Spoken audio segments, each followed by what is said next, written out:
Hey leaders, thank you for teaching this week, March 17th. We are still in the Lenten series, and this week is on weeping. It is the verse, we're going to use two different versions. Be sad with those who are sad, or if they are sad, share in their sorrow. So the Bible lesson portion is going to come from Job, when his friends came and sat with him. And we'll teach the kids by splitting them into some different sections and kind of making a physical, bringing that physical reality to somebody will be reading and now all the donkeys died and they will all sit down and then all of this died. Yeah, it's going to be like that. So that's how we'll teach in the lesson, and then talk a little bit about his friends did a really great job at the beginning of coming and just sitting with him and being quiet. And then there was his wife who was telling him to curse God and die. And then his friends started talking and it went downhill from there. We will also use a video in the start of the teaching time rather than in large group, because we have two different ones. For the bigger kids, we have a Brene Brown on empathy, illustrated kind of thing. I think it's 3 minutes long. It's really good. Teaching about what is the difference in empathy and sympathy. And then for the younger kids, we have a Sesame Street Mark Ruffalo on empathy, and it's really cute and funny. It's like 1.5 minutes long that we'll use for the younger ones. And then for application activity, it is a little different. For all of them are going to play the game Sorry. We've changed the rules a little bit. I will post the changed rules on the wall so that they're easy to find, because we're making it so it'll move a little bit faster. In the physical room, we will have two of them set up, and I'll send you a picture of what it looks like. We're doing human sorry.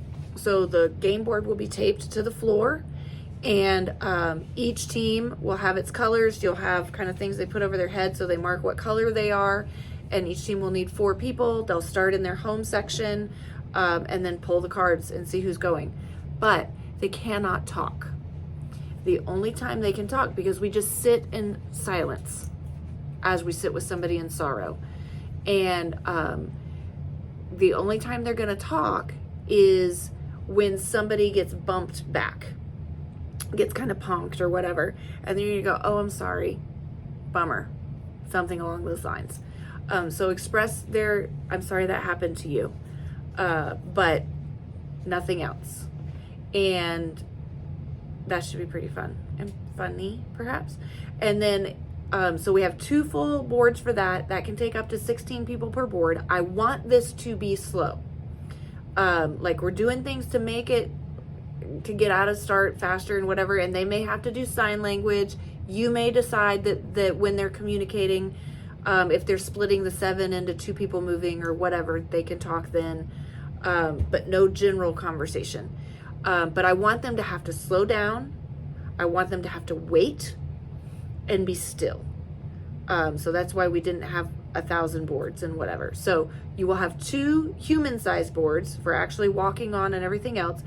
In the creative room, they're going to have game boards, just regular size, because everybody's doing the same thing. So I want as many on the big boards as possible, but if you have too many kids, split them into the little boards as well.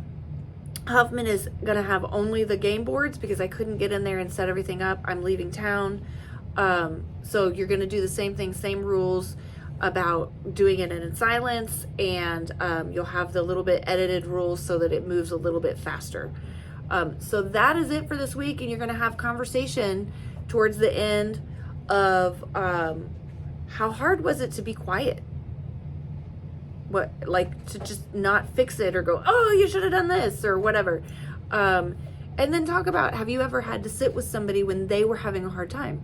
How was it easy for you to just sit and be quiet and be with them, or was that really hard? Did you want to fix it? Did you want to get them to just go play or whatever instead of just being with them in their hard time? And what helps you feel better when you are sad? So those conversations to have. So thank you for leading. It should be an interesting and memory making week. Thanks.